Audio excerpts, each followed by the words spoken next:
All right, Entree Architect community, it's 4 p.m. Eastern, which means it's time for the Entree Architect Context and Clarity live conversation for Thursday, February 24th, 2022. Thanks for joining us today. As you get here, say hi. Let us know that you're here and let us know where you're joining the conversation from. If we've never met before, my name is Jeff. I'm in Indianapolis, and I come here every weekday afternoon at 4 p.m. Eastern for one reason, so that we can find clarity around the things that matter most to you, the architect. It doesn't matter if you are an employee or you own your own firm. Maybe you circled a date on the calendar and you said 2022 is my year, and you're on the runway to starting your own thing. Or maybe you have owned your own firm for a year or 10 years or 22 years, and you're starting to rethink or even reimagine what that firm could or probably should be. All of the topics that we cover, one topic every day, they all fall under the broad umbrella of the business of architecture, and they're all the need to know topics for the success of small firm architects just like you. I'm joined as usual by my co-host, Katharine MacPhail. Hi, Katharine. Hello, Jeff. I am a little bit beyond excited today. So Katharine is wound up. She's fired up. She's ready to go. We have been waiting for this conversation for a while, and I'm going to throw this out here really quickly that many of you who are part of this community and show up for these conversations week after week know that we have planned over the next 2 months. I guess it is. That's right, isn't it? The dates. Over the next 2 months, we're going to talk about a lot of technology topics. They're not solid from here, 2 months all the way through, but filtered in with some other topics. But there's so much talk and there's so much development in the world of metaverse and NFTs and blockchain and AI that we need to talk about these. We need to learn about these topics, and we need to figure out what they have to do with the practice of architecture. And so my prerequisite for these conversations was I'm happy to talk about all of them as long as we're talking about the intersection of architecture and the technology. So architecture and metaverse and architecture and NFTs. And I think we have successfully pulled together a handful of guests to do exactly that. And so Katharine and I and Mark as well in the background have been talking about this for a while, and we're really excited to kick off this series today. So we'll introduce our guest here in just a minute. We have a really great guest lined up for today. I think it's going to be a fantastic conversation here. But let's see who's in the room. I see Scott Thrift. He's the first on my screen on the list, which means that he wins today's John Kinney Memorial Crocheted Bathtub Award for being the first in. Scott's over on LinkedIn.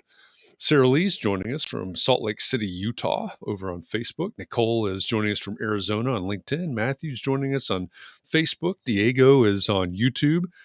Scott's throwing a curveball. He's also over on Twitch.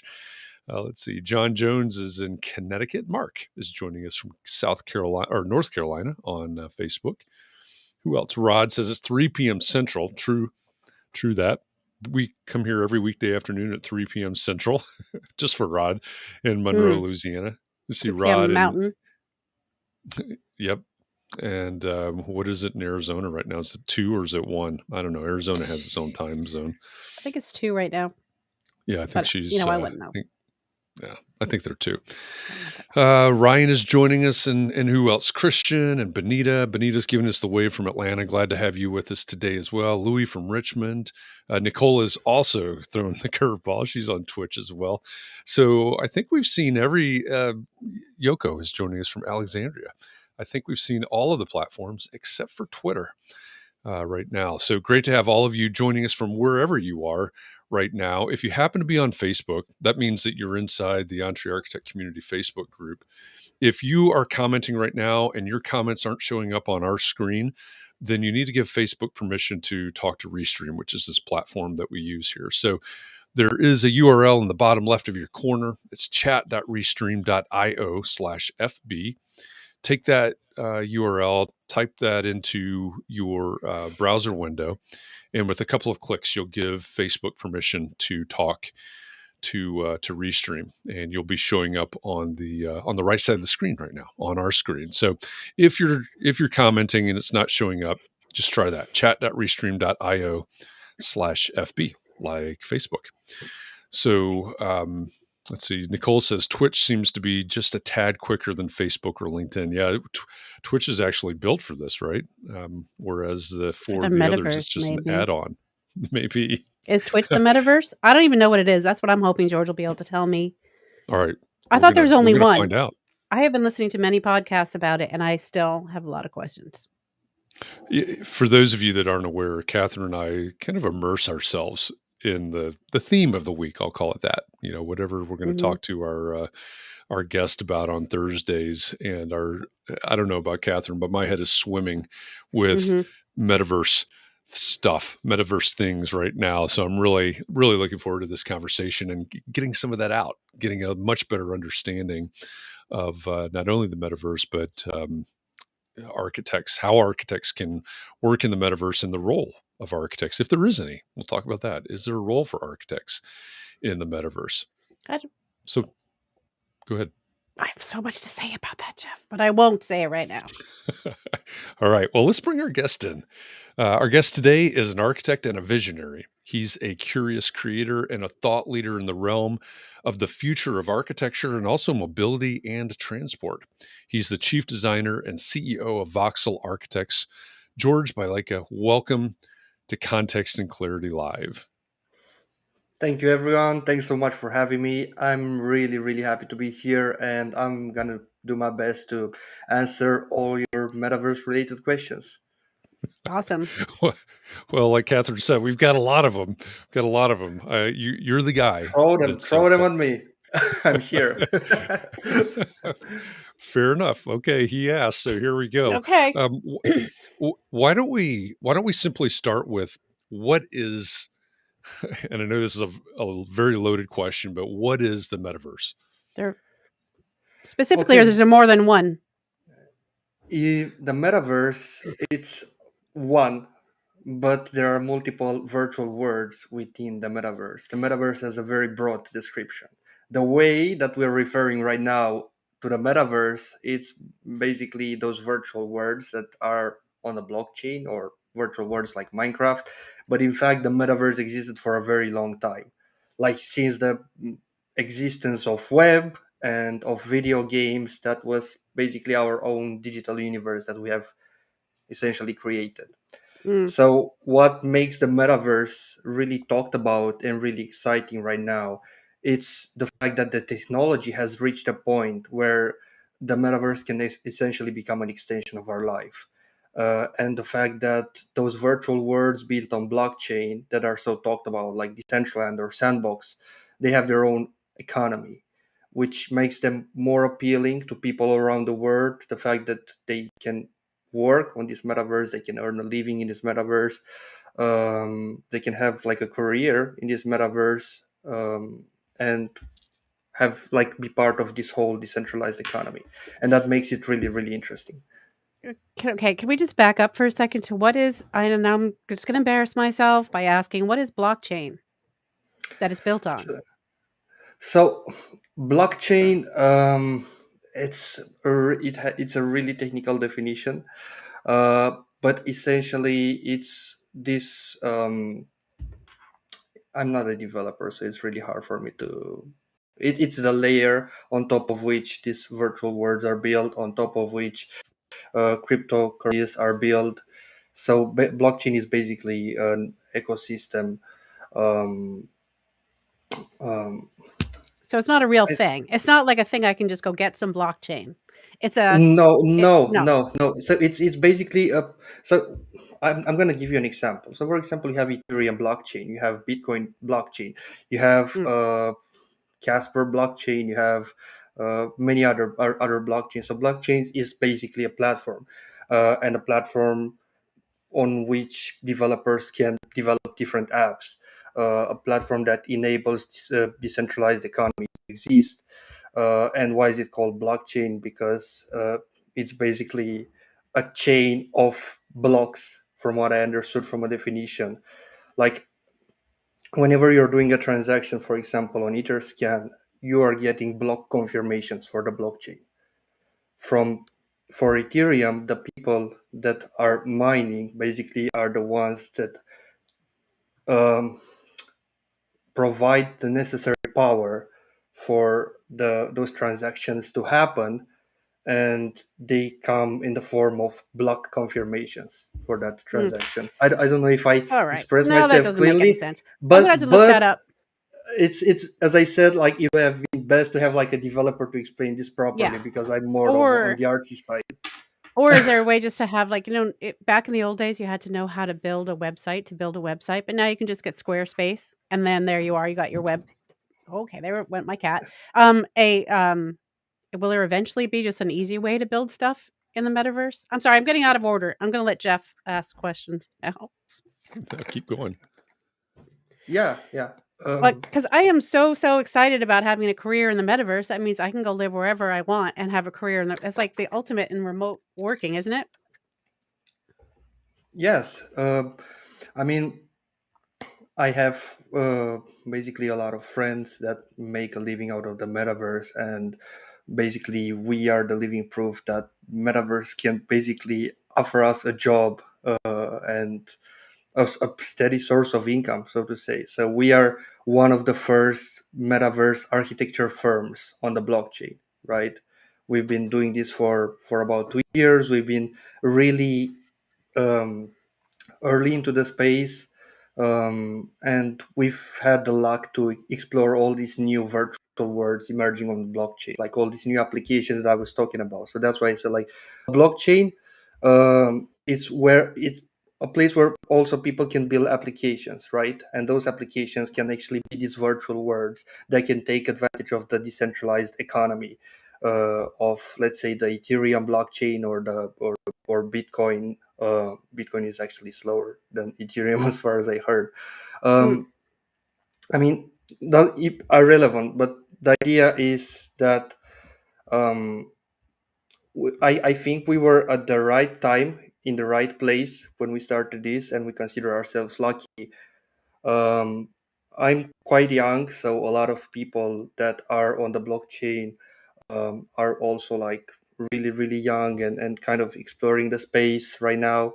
I usually find myself speaking with my parents, like, what are you doing for a living? Like, and I'm just telling them I'm an mhm. architect in the metaverse, and they Yeah. don't They understand what don't I'm get it. talking about. I know. They I don't. know. I'm your mom's age, I'm sure. I mean, I have kids your age, let's just put it that way. But that doesn't mean I don't wanna understand because I think it's really exciting, and then finally, this is coming to be a real thing, and we've been talking about it for 30 years almost, you know? So I'm really excited, even though I don't get Well, it. I'm hoping I can and get there some and way. and maybe that's a good question to ask, right? So if I'm in the audience right now and let's just say I'm a 50-year-old with no experience or interest in gaming, that Let's just has say. no idea what you mean when just like your parents, when you say you're a metaverse architect, why should it matter to even people that don't have any interest in gaming, that don't understand what you're saying? Why should all of this matter?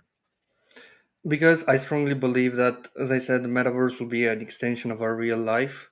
It will basically, like, take for example COVID. We've been stuck with COVID for the past 2 years, and we've been working from home.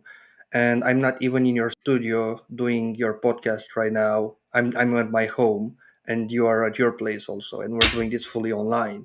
And I had so many meetings on Google Meet, so we are kind of already living in this metaverse, and the virtual worlds that I'm working in are just adding a layer of interactivity to what we are already doing. And COVID, as much as it did harm, it did prove that you can actually work from home and make a living just by, like, I don't know, working on your computer Mm. in a fully digital environment. Um, and that's why I think it's really important to acknowledge this. Yeah, I think that's a really great place or a really great thing to point out, because I mentioned this the other day as we were talking. We've been talking all week about architecture and metaverse, leading up to this conversation, and I pointed out that this is I don't have that tab of the spreadsheet open, but this is something like our 454th context and clarity conversation right now. We started right at the beginning of COVID. That's why we started these conversations. And just like you said, I mean, there are, you're in Romania, I'm in Indiana, Catherine's in Massachusetts. Everybody in our audience is somewhere in the world. And I know Diego's down in Nicaragua. I haven't seen if Audrey is joining us from Australia, but we're literally around the world having this conversation right now. And I think that's a great thing to point out, that COVID has really given a proof case for everything that you're talking about right now. You mentioned that you're early in. You're one of the first um, metaverse architects. Is that what you call Voxel architects? Do you call yourselves metaverse architects, or what do you call yourselves? Yes, so I think we were one of the first. Not, I don't think what that the first, because that's a big statement to say. But one of the Mm, first to call ourselves architects. We kind of started to design building in the metaverse. I remember before we started Voxel Architects, our first build was actually um, a car dealership in CryptoVoxel. So CryptoVoxel was one of these virtual worlds that we have worked in, and I've been working in this company, Crypto Motors, for 6 months already, and Do you nobody was understanding what I was doing back then. I was like kind of designing basically and 3D modeling those cars that were to become NFTs. And we saw the opportunity for the metaverse to build a car dealership for them. So we mm, basically have sketched out a design and tried to build something in this new virtual world. And I had, let's say, before I studied car design, because I did study car design, and that's how I got to meet Leandro, which is the co-founder of Voxel Architects and the founder of Crypto Motors. Way before that, I was enrolled in high school in architecture and design. So that was basically my profile, and I had a choice to choose either architecture, to go for like architecture, or to go for car design. And at that time, there were a lot of people that were going for architecture, but for some reason, I chose to go for car design because not many people were doing it, and I was really interested in cars. So I mean, that's how I got there. That's how I got to that point. And I remember I was stuck at home with COVID back in 2020 before we started Vox Architects. I was working in this dealership, and I had nothing else better to do, just to work on this, right? Um, so I think that building got a lot of attention, especially from the creator of that virtual world, from all the investors that were in the space, because there were a lot of big investors that were invested in the space back then. And basically, they wanted to also develop their land because they invested like thousands of dollars in the land, might as well just develop and do something on it. mm. So we started to get to know like investors there, and that's when we really started to like take off with a business, and we had more and more clients. So I'm to answer your question, I'm not a architect with a diploma, right? I did an architecture and design course. I just don't want to make any confusion. I just did an architecture and design course back when I was in high school. That was my profile. That was what I finished at. I did car design right after, which I think was the one of the best decisions in my life, because car design enabled me to think outside the box and design shapes that I would have never designed if I would have taken that course, right? Because when you design a car, you have like fluid shape of the car, that nice body shape that you need to create. You get inspired, you create mood boards, get inspiration from nature, and the universities in my country specifically were just not making the cut. They were teaching you too much of technical stuff in terms of architecture, which I didn't like. Um, and let's say um, I also work for an architecture visualization company. So a house building company and architecture visualization for them. And I just so had enough experience to actually build something in a virtual world because I was also an avid gamer. So I loved to build things in Minecraft, build things in The Sims. When I was a kid, I used to spend hours, days just to create like nice houses designed in The Sims and in Minecraft. Yep. Um, and I kind of just apply that knowledge there, and we just call ourselves, Voxel architects. Um, but like, I saw something in this company, like the way that it was growing. I was creating the designs for these, and people were really loving it, because having the experience of having that architecture and design course, but also the creativity that came with the car design course, enabled me to create like really immersive and creative buildings.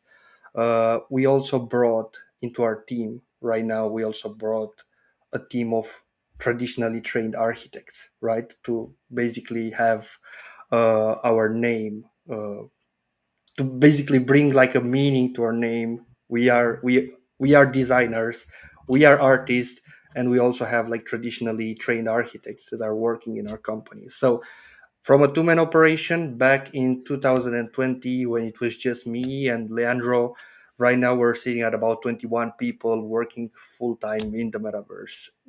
And we have like a team of three traditionally trained architects. Fun fact: one of the architects that recently joined us worked for the famous architect Ricardo Bofill, and she just loved the metaverse, and she just wanted to jump on a train and work with us and create like really creative stuff on the metaverse. Um, and we also have like a team of 3D modelers, voxel modelers, uh, a lot of creatives. All right. So, sorry, go ahead, Catherine. Oh, it's okay. Okay, let's say I want to buy land. I looked into buying land in the metaverse. Now, first of all, I don't know enough about it to know if I'm buying real land or just paying somebody money for something that's not, well, is it real in the metaverse? But whatever. So let's say I wanted to build. How do we get involved as people?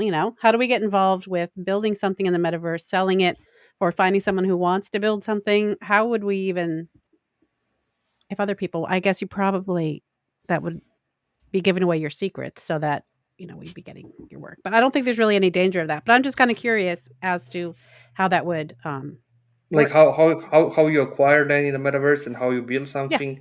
like if I I mean, just go it's in there, buy land, and I build something, and then can I sell it? And who do I sell it to? Are there it's coffee it's shops? it's pretty straightforward, actually. So you just need to. Hold on, I gotta write it down. Okay, I'm just Go gonna ahead. wait for I you. got it now. I got it. Go ahead. So the first step would actually be to choose the metaverse that you want to buy the land in. So let's suppose you want to buy some land in Decentraland, or you want to buy some land in CryptoVoxels, for example. You just find. Decentraland? Yes. I'm writing that. Okay. Yeah, so you just go on the website, you go on Decentraland or go on CryptoVoxels, and you look on their marketplace, or you can go on OpenSea for that matter, which is another marketplace that has a lot of products of uh, other metaverses, and you just scroll to the lands, find out what's the best size of land that you want to buy, and you buy it. It's kind of like searching land in real life, except that you're only buying virtual land. And except for that, in real life, I kind of have an idea of where it is. Oh yeah, and you have to buy it like with crypto. I have to buy That's it the with thing. crypto. So So how you do I need a get that? wallet. You need a I need a wallet. wallet, like a Yes. crypto wallet. A, Yes, you need a a, crypto where wallet. do I get a crypto wallet? So you can go, for example, to MetaMask, and you can create a crypto wallet. MetaMask? MetaMask, yes. And you can create a crypto wallet, and that crypto wallet will basically be the interface through which you will execute a transaction of that Okay. land. Right. Then I put regular old money from my bank into my crypto wallet. Yes, How although much how much much am I going to need? it really depends. It really depends the metaverse that you want to build in. When I started to build, a land was $500. I How much remember land? just the one parcel of land was $500. Um, and now it's really hard to find a parcel of land that's under 15 to $25,000. Oh, wow. I should have gotten into this a couple of years ago, obviously. Well, like all of us. um, Even the land that's way out there, or like next to a power plant.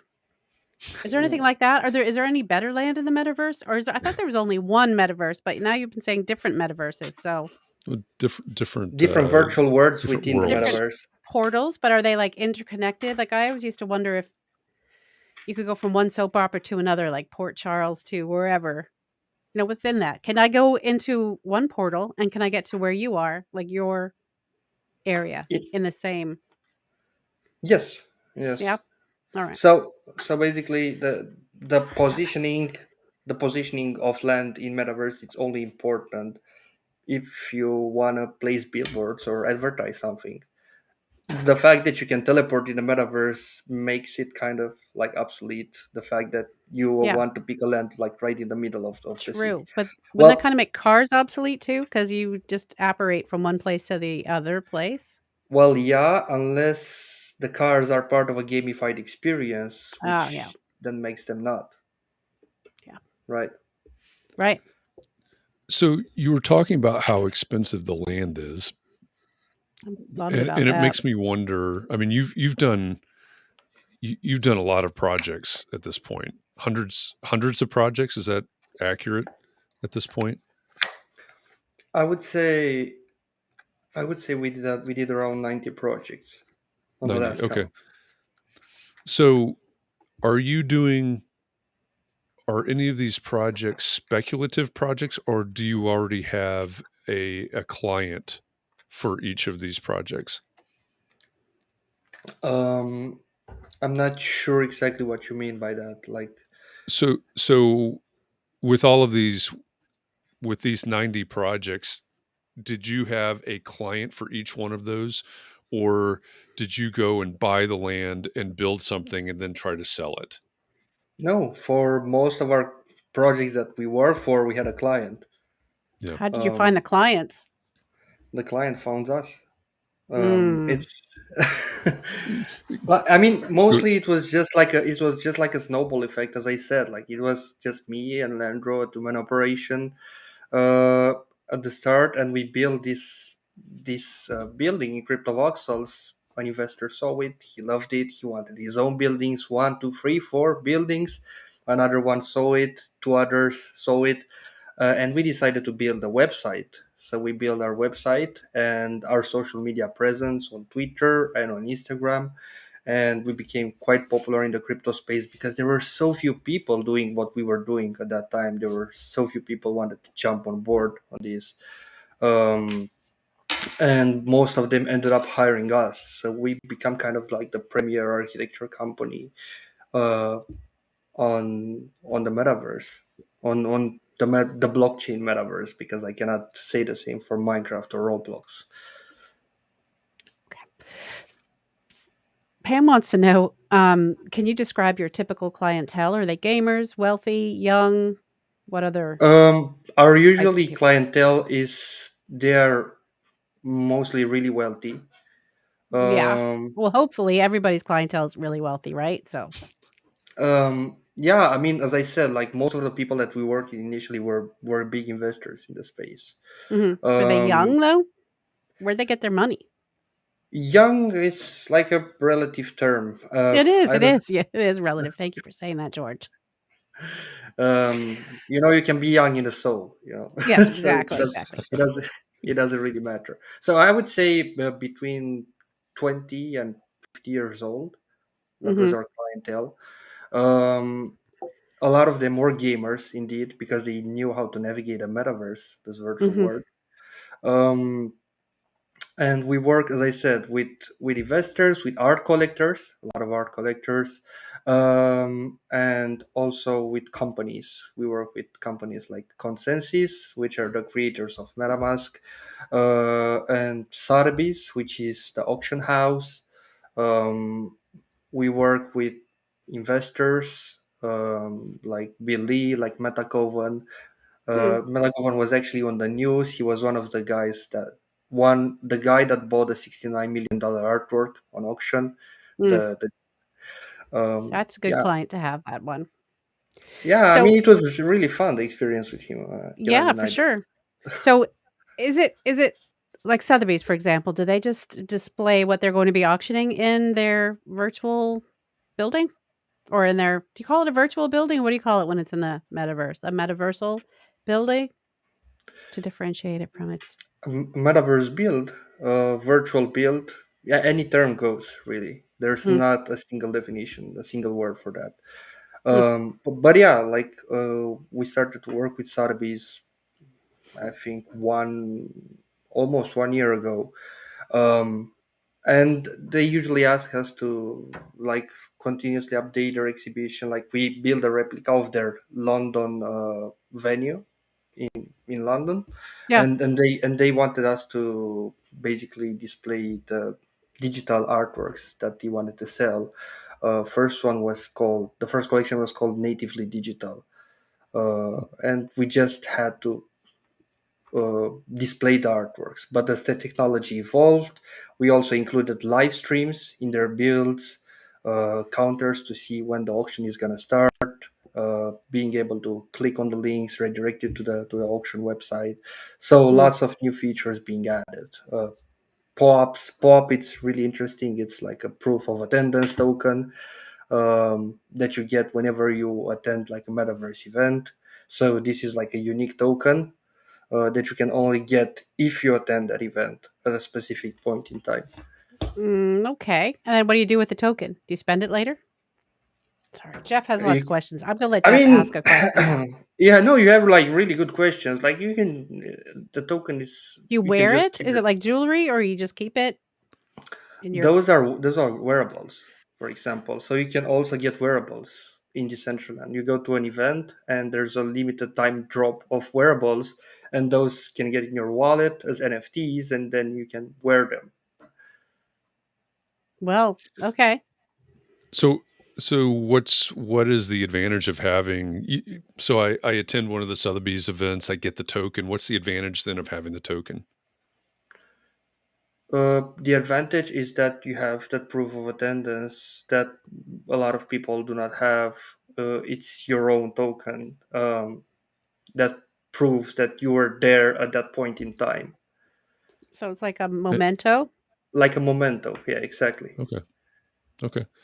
So with all these different clients, um, and I know you've worked with brands, and you just listed off a whole handful of people.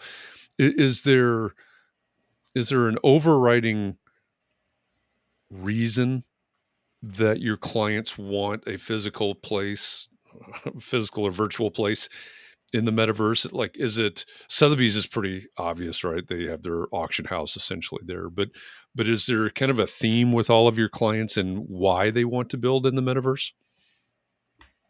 Um, a lot of them want to build on the metaverse just to explore the new technology and what's possible or what's not possible to build. Now, I'm not sure if you're referring about like why our clients are building on a metaverse, or why are they choosing to replicate real life buildings. That's the Hmm. So, second one, I think. And that's what this Yeah, question has to do let's with. yeah, both of them actually. So Yeah. so first of all, why do they want to be in the metaverse? And you've explained that a little bit. Um, part of it is experimentation, and part of it is having the well, auction I house. feel, I think gaming has become a really important part of our lives lately. Like we have like a lot of people, most of the people of my age are actually, a lot of them are gamers, right? And the younger people that come after us are all of them are going to be like on these virtual machines kind of all the time. And well, as I said at the beginning, the metaverse is going to become a complementary part of our lives, and it's only natural for brands who want to jump in and have a presence in these virtual worlds, right? Mm, And to answer your second question, why do they want to have something relatable to real life? Well, that's because the metaverse, the virtual worlds are something relatively new. People didn't know how to navigate through them, so they needed something relatable, something they can like be really familiar with, so they can navigate easily through. And that was our premise when we started to build. Like the car dealership that we have built initially was really similar to one in real life and was looking really good. It was not something out of the ordinary. um, but it appealed to the public because it felt very relatable. And that's why people chose to do that. But lately we got a lot of requests from our clients to build like really crazy stuff, like Mm. out of this world, because after Because all they say it is out of the world. it is a metaverse. So the people have to get accustomed to this. After you get accustomed, we can go crazier and build like crazy structures, like we did with a structure, a brutalist slash cyberpunk structure that we have built in crypto voxels, actually Hmm. 4 virtual worlds 1 year ago, which had like these very big concrete blocks that were floating basically over a balcony that was supported by some giant fans that were basically pushing the balcony up, Which weren't even floating in the air. necessary because it floats on its own. Yes, but Right. it just looked nice, Yeah, it so looks why not? nice. Yeah, why not? Why not? Well, Yeah. you know what? I've been really wanting to build an architecture office, like this physical space of the office, and put stuff in it that my clients can then go to this place and then look up files here or look at some other books here or whatever. Would that be a metaverse? It seems like that would be a metaverse space. Yeah, I, I mean, you can do that definitely, and you can add a touch of interactivity to all this. So if you have some materials on your desk, like a book or yeah, like a exactly. Yeah. flyer or something, people can just like open it up, click it, Hmm. explore it more. So yeah, I don't see why that's not possible. And I heard you can order pizza in the metaverse and it comes to your house. Where Can did I you? hear that? That's what I heard. I Yeah, mean, I don't remember where there I was a listened to that. story about Domino's Pizza had opened a I mean, why metaverse pizza Domino's of shop. all places in the Yeah, I metaverse? don't know. Yeah, and the No pizza offense, was Domino's. actually, a physical pizza was delivered to Oh yeah. I actually your home. saw that. I actually was there. There was like this stand where you can order Domino's pizza. Yeah, I remember it. Yeah. Saw it a long Wow. time ago. Well, and I think that gets us to, I don't know if this is one of your newer projects. I think it's one of your ongoing projects, maybe, but it's your partnership with One Sotheby and Gabe Sierra on the. I think is it called Meta Real, the physical home that's being sold in the metaverse, and there's going to be the physical home and the metaverse uh, It's twin, called for it's lack of a called better. it's called Meta Residence, the project. Okay. And basically the project it's about a real house that's in construction right now, and a digital twin of that house that's in construction by us right now in the sandbox game. And this digital house and this real house are going to form a package, and they're going to be sold through the NFT technology.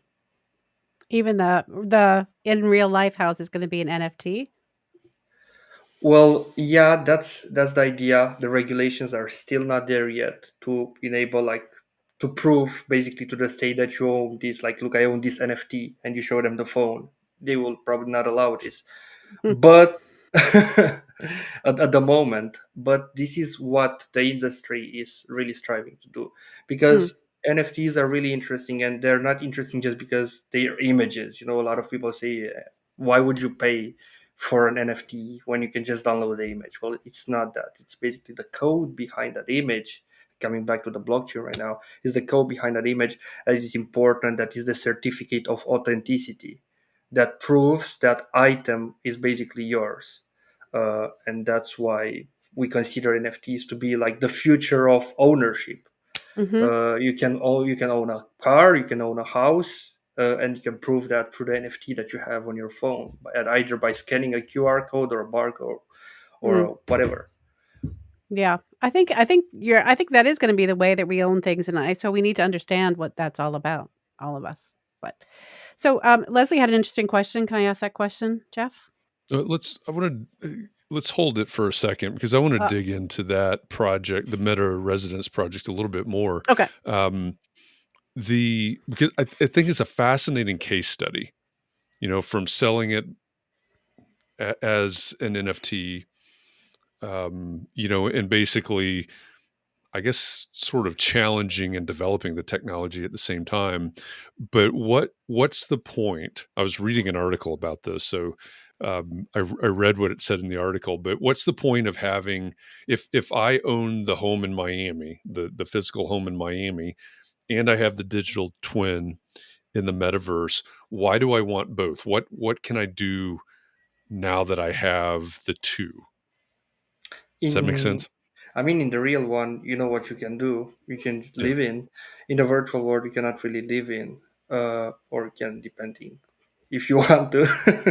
But you can host, like, you can have host events, have parties. Let's say you want to create like a really exclusive party with your friends that are all across the world. You're in Indianapolis. Indianapolis. I'm not natively English. Yep. Yeah. Sorry. Yeah. That's good.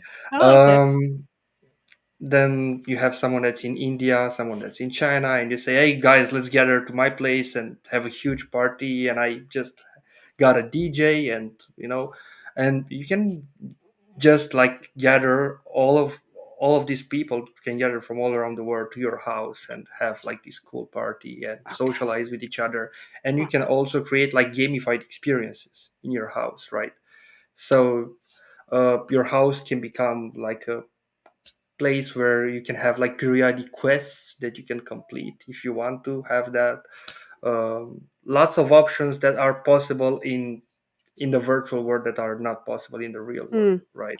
Like rolling a big tire on fire down a hill, which you can't do in real life, but you could do it at your I meta mean, you can do house. it in real life. Do you You want to could, you do that? could, yeah, but it's not a good idea. I do want to do it, but it's not a good idea in real life. Fair question. Do Um, you want to? so okay, I have a question, George. You invite me to your house in the metaverse, and we're having Okay. this cool party, and there are games, and there's a DJ. How do I get there? Like, you give me the address, but then do I show up as an avatar and I bought my new jacket and I've got my cool car and I show up at your house? Or is it just like, is it a Zoom meeting at your house? No, what's the point of that? I don't know what the No. point of that is. But then how do I see, like, do I see the rest of the party through the eyes of my avatar while I'm in your house? Yes, you can do that. You can have your avatar in third person, first Mm. person, however you choose it to have it. You can see all the other people partying. If they have emotes, they will basically dance, or you will be able to chat with them Is it like Sims vocally. dancing? Or are they good Kind of. dancers? Can you be a good dancer? I don't think you can be a good dancer in the You metaverse can't at this pay more point. to be a good dancer. I mean, I It's Someday, wish. though. early technology. Early technology. Um, yeah, I mean, it's just like you're with your avatar and you're exploring this new world.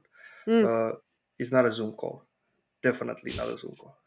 But do you put on goggles or do I just see it from my computer? Like, is it just like a first person thing that I go in and I can see you and you can see me, but I can't? It really depends on the virtual world. Some do support VR, some do not. For Mm. example, uh, Sandbox will probably support at one point. I'm not sure, but right now you're only able to see it through your computer screen. Mm. What do you look like in the metaverse? You, as George, what do you look as like? as, as you want to look, I'm, for example, in crypto voxels. I have my avatar, which is basically a guy who wears like a construction jacket and a hard hat. uh, Is that how your clients find you? Because you're wearing the hard hat and everything? yeah, Yeah, I'm pretty known by that, and that's I your also have outfit. like I also have some sunglasses, so they know that I'm the boss of the constructors, Mm. in the metaverse. So, do you, when you're working with clients, do you meet with them in the metaverse, I think so. or do you have Which meetings via Zoom? Zoom. there are a lot of clients that I met through the metaverse. A lot Right, but of clients. do you meet with them and have the design meetings as your avatar in the metaverse with their avatar, or do you just have a Zoom meeting like we're doing right now? No, we just have a Zoom meeting because I cannot like just have all the functionalities yet that we have right here in the metaverse, like being able to have like presentations, No. for Yeah. example. Is But it even And I think we will it's, get there. Yeah. yeah, yeah. That's exactly what I was going to say. I think it's important for us to remember that this is very, very early in relative terms when we're talking about the technology and the visuals and everything else. Mm. Yeah, Mark points out we're gonna be embarrassed about this conversation in 10 years when we finally get it. Oh, we'll probably be I embarrassed by this no, but conversation in a year. Yeah, I'm I, already embarrassed. I really hope so. That will prove that the I technology hope so has too. gone really fast. Will we be able to feel other people and smell and stuff? Like, someone asked, Leslie asked if we'd be able to shake hands and things with other people. That's a really good question. Yeah. I Maybe guess like a full suit? if the technology is developed enough, I mean, you see how animations are created when you have like this full suit on your body that has a lot of sensors, and you kind of Mm, move your hand, and the animated character kind of moves his hand after your hand. So I don't see why the technology will not develop as to you will have like touch sensors so you can feel certain things in the metaverse. You already have like the Oculus handles, right? The yeah. controllers that you can move around, and you can basically move your hands. I don't know if any of you has played Beat Saber, but it's like pretty cool how you move your hand, and the entire hand in the metaverse moves with you, and that's Mm, pretty cool. So yeah, you will have that eventually. mm. It's just really, really early right now. Yeah.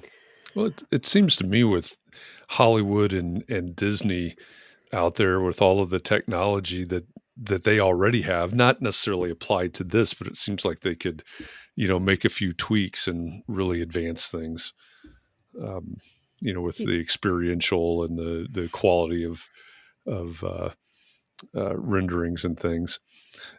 Katharine, what was Leslie's question that you had up earlier, or did we answer it already? Oh, we did not. We did not. Okay, she was asking whether you could replicate. Where is it here? Is there potential to use? Hold on. Is there potential to use the metaverse as a cheap and safe place to test real Earth infrastructure in huge buildings and sections of real on Earth cities before actually building it? Well, that's a really good question. Um, So it is a place where you can test out how that real world building would look like. But the metaverse, I don't think it's made for tests. I think it's made, as I said, as an extension of our real life. There are softwares, professional architectural softwares, that are basically testing the resistance of buildings to winds, the breaking points, um, and that they would be much more suitable to do that for real life than the metaverse. The metaverse would basically just be a pretty place where you can just go and enjoy your virtual life that Yeah, you cannot enjoy in real life, right? right. It doesn't have to be complicated. I think it just is fun. But Yeah, anyway, yeah. That's the point of it. yeah. Do you think, how supposedly we can take I don't really understand this either, but we're going to be able to take our consciousness and put it like in some kind of container and I then just always be consciousness? I always dreamed about that. Like if I die in I don't know how many years, I just wish maybe I can just take my consciousness and put it in a avatar in the virtual in the Right, metaverse. right. I was gonna say, is that where you could go? Because I could get into that more than just being on the shelf. My son's always talking about that, and I feel like, why would I wanna do that? Just be on the shelf. But if I could be in the metaverse, Yeah, I think I I think mean, that'll be pretty cool. that would be Uh, cool. I mean, you have no way of knowing that unless you experience it. But it will like I had this conversation with a friend of mine that basically said like, well, imagine you have a consciousness in a metaverse, you're an avatar in a metaverse, and suddenly you encounter a bug, and then you're stuck in a wall for the rest of your life. Oh, yeah, that would be bad. That would be bad. But what if right now we have consciousness in a metaverse and we're creating another metaverse because we are, inclined to do that because that's where we're from, but we don't really consciously know that, Okay. right? Am I right? I had this theory also. So what if we are actually living in a metaverse, and we're just creating a metaverse of our own, and Yeah, this loops infinitely? So maybe that's a possibility. We don't know that. we Uh, don't know that. like I used to say in an interview that we are currently experiencing what is called a big bang of the metaverse, where basically there are new emerging virtual worlds built by the stellar dust of the blockchain, you know. Mm, So yeah. yeah, who What knows? else? Who Maybe knows? maybe in the future will be avatars in Decentraland creating a Decentraland in Decentraland. Maybe. Red pill or blue pill? Well, you, you were talking about the metaverse not being a place to test, and you made a great point. I mean, we have the programs, we have the technology, and architectural software and such to do the testing in real life. So you've grown Voxel to, I think you said 21 people or thereabouts. How is a metaverse architecture firm different than a traditional? What's the structure? How is it different than a traditional architecture firm? You've got different roles to play, right? So how is Voxel different, say, than a small architecture office, wherever in the world? So first of all, most of us work remotely, but I think most of architecture firms can do that. So there's already a similarity to that. Secondly, the design process that we follow, it's essentially the same that you would have in real life. So it's basically research, mood board, initial sketching, client presentations, back and forth, design improvement, and then the phase when design becomes locked. The only thing that we don't have in the metaverse, as opposed to a real architecture firm, are the engineers, the structural engineers. mm, But those structural engineers have been replaced by developers. So in real life, when you create something, it's already interactive, right? You create a door, you can open that door. You create a window, you can open that window. But in the virtual world, you cannot. Like when you create a 3D model, it's just a 3D model and it's not interactable. So we have the developer that's actually the engineer of this virtual world that allows these buildings to be interactive. Um, so yeah, I think mm, the similarities from with the similarities of us to a traditional architecture company stop when the design process is over, basically. But that's why we only have like our design team, which is comprised of three architects that are just on the design loop. And then we mm, have the 3D modeling phase. Instead of building with brick and mortar, we build with voxels and polygons, right? And people assume that that will take less than a real life construction, right? But when you think about it, is that really true? Like there have been buildings where 3D modelers actually work for 1 month, 2 months on a 3D model, um, and you can build a wood house or a I don't know, a brick house. You can build it in 2 months, 3 months, right? You can raise it.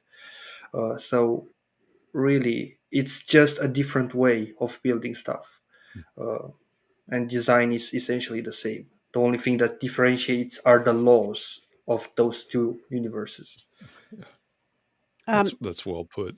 oh gosh, Sorry. we only have a few minutes, and I have so many more questions. Maybe we could become pen pals, and I'll just write you my questions, George. Yeah, yeah. Sure. And Sure. we do have to What are you gonna be say? aware that George is it's It's like nearing midnight, midnight. I think, for George Yeah. right now. So Yeah. maybe the way to wrap this up, because I know a lot of people are wondering about this. If there are, if there's somebody in the audience right now that is an architect in Massachusetts or California or wherever they are in the world, but they want to start designing and building in the metaverse, what do they need to do today to start to make that a reality for themselves? Yeah, so as I said, the profile of a metaverse architect, it's quite complex, and it requires you to not only know architecture in a traditional sense, but it requires you to be extremely creative, and it requires you to be also to have a little bit of knowledge of gaming, right? So You have to, when you're designing something as an architect, you are thinking of how the people will walk through that building. You are basically painting a story of how the person, from the moment he enters the door to the moment he goes to the window, how will that happen? Well, that's the same within the virtual world. And you also have concept artists on the other spectrum, which are in the gaming industry. They are mostly working in the gaming industry, and they are creating beautiful concepts that are mostly empty insides because they are not architects and they don't really know how to really take advantage of that space.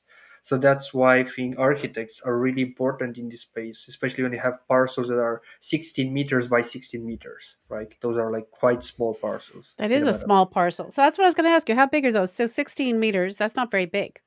But there are no height zoning restrictions, right? I Yeah, assume. you can go higher. You can go up to 20 meters, let's say. And you also have virtual worlds that have bigger parcels, like Sandbox, who have 96 by 96 meters, which is really, really big.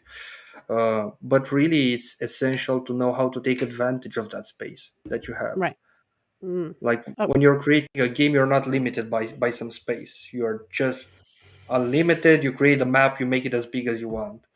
Um, but mm, yeah, so mm. I think, like, just to like conclude, is the important factors and determining factors of an architect in the metaverse are: number one, creativity; number two, knowledge of architecture; and number three, knowledge of gaming.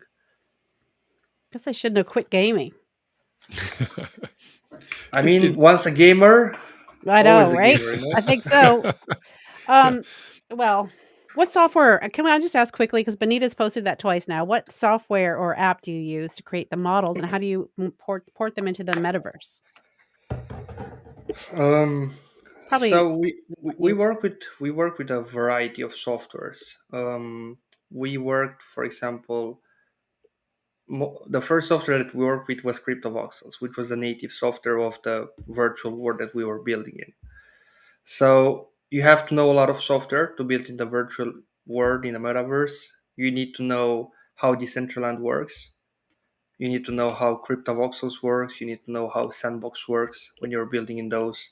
hmm, And you also need to know 3D modeling software, the traditional 3D modeling software like Blender, for example. If you're an architect, you can also use Rhino, Revit, SketchUp to do some quick sketches or some ideas because you're more comfortable using that software. But you will always have to convert your model to a polygonal model that's done in Blender, for example, or Maya or 3ds Max or whatever software works for you. Um, Also, there is an alternative to that, which is Sandbox, which is basically a voxel building software. So as you probably know, you saw on the internet all of these like voxelized characters from Minecraft, from Roblox, from Sandbox. hmm, Like they have like very square faces and hmm. square features. That's voxel modeling. So there are I couples get of it. And you're voxel architects. I just got that. yeah, initially we Yeah. started with voxels. Oh So god. Okay. there are a couple of softwares that you can learn, like Magica Voxel. It's one of the best. I said one of the best softwares that exist right now because it's so fast and lightweight, and it opens faster than you open Windows on your PC. Oh, I thought Um, you meant a real window. no, I mean, yeah, it opens faster than a real window too. Okay. um, and there's also the native software of Sandbox, which is VoxEdit. I strongly recommend you go on Sandbox website and explore the softwares that they provide you because they have created their own ecosystem and they have their own softwares that you can work with and you can create there. You can play around with a lot of stuff there. Do you have to pay Um, for the materials and things? Or no, is there like a no, subscription? you have to pay for the land to build The on land, land. You can't but build you can anything without the land. but you can test build. For Yeah. example, you can build something, and if you don't own a land, you don't deploy it. If you own a land, you just deploy it. Um, Deploy it. CryptoVoxels is a little bit different. In CryptoVoxels, you build directly. And also, Decentraland, it's the most different of them all because it uses the other system, which is polygonal modeling. which is a system that was used in games for ages right now. Okay, so if I don't have $25,000 to spend on the land, I've kind of missed the boat. Pretty much. Can I rent land? Why Yes, can't you can. you make a partnership and raise 25,000? You I can don't know also why I do didn't that. think of that. Why can't I ever make a partnership and raise 25,000? Just I mean, asking the question. people are saying they missed the boat at 1,000. People saying that they missed the boat at 5,000. No, I know. I'm gonna wish I bought it for 25,000, right? Well, after we sell our house in real life, maybe I'll ask my husband if I could have 25,000 of that to buy some land in the metaverse. He'll be into it. I'm pretty sure. I'm sure he won't ask any questions. He won't.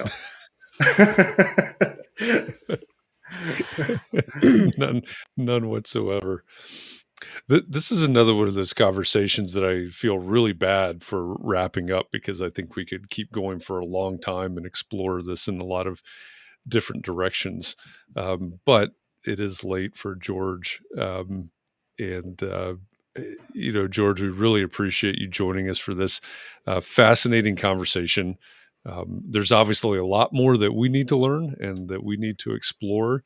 And for those of you out there that want to know more, just so Google. Here's how I immersed myself this week. Just Google George Bileca, and there are a number of YouTube videos similar to what this will be here in about a minute and a half. And you can listen to George talk and show some of their projects. You can go to voxelarchitects.com, I think is the URL for the Yes, that's one. for their website. And like George said, I would go to the different places, the sandbox, and the other worlds, and just jump in, just look around and start checking things out. We're not on the bleeding edge at this point, but there's still a lot of evolution to happen. So, jump in, get your feet wet, do something. Definitely. Like, just as I said, like just explore, just have the courage and take the time to do it. There's no such thing as I don't have time to do it. It's just you have to make time to do it. And who knows, maybe it will open some opportunities for you that you have never expected. Like, I'm really young, guys. I'm like 25 years old and doing this full time and running a virtual architecture company. And like, when people ask me what I do for a living, I just don't know what to tell them. And also, 10 years, and when you look like 10 years ago, there were these people who were like on YouTube all day long doing YouTube videos, and now YouTuber has become like a mainstream job. So why can't you just become a mainstream voxel architect? That is an excellent point. That's very inspiring. Thank you for sharing that. George, I really appreciate you joining us. I appreciate you for having me on this, and thanks so much. And I had a lot of fun on this. Like, I wish Great. you guys gave me a lot of energy. Like, even though it's like 12 a.m. here, I could have stayed and chat for a little bit more if you wanted me to. Yeah, I probably talk too much, but I'm pretty excited about this whole thing. So, Katharine, you mentioned that we should be pen pals. Why can't yeah, we just be like metaverse pals? exactly. No. That's what I meant. But since I'm a child of the 70s, I just had pen pals. But Right. I'll meet you in the metaverse. I'll look for your hat. Do you know that there's your hard hat as different colors mean different roles in the construction process? So the No. designer would have a white hat and the electrician would have another color hat Yeah. and Yeah. yeah. So what color is your hat? Your hard hat It's yellow. is yellow. That's okay. It's the metaverse. It can have a different meaning over there. I'll look for you though with your sunglasses and your hat. The sunglasses are the most important part. Is there a directory? How do you find people? Anyway, I'm sorry. I could ask a million more questions. We got to go. Okay, guys. Really nice meeting you. Thanks so much for all our listeners today. And keep in touch. Yeah, we will. Definitely. Thank you, George. And thanks to everybody out in the audience for joining us. We really do appreciate you, because without you making context and clarity a thing, we wouldn't have the opportunity to talk to George. So thank you for that. Again, George, thank you. Everybody, take care of yourselves. Be well, be safe, keep those around you safe and well. Take a little bit of time to breathe and relax and rejuvenate, because we're going to do this all over again tomorrow. Until then, wherever you are, have a great day, a great night, a great evening, depending on where you are in the world. And I hope that I'll see you somewhere sometime soon. Thanks, everybody.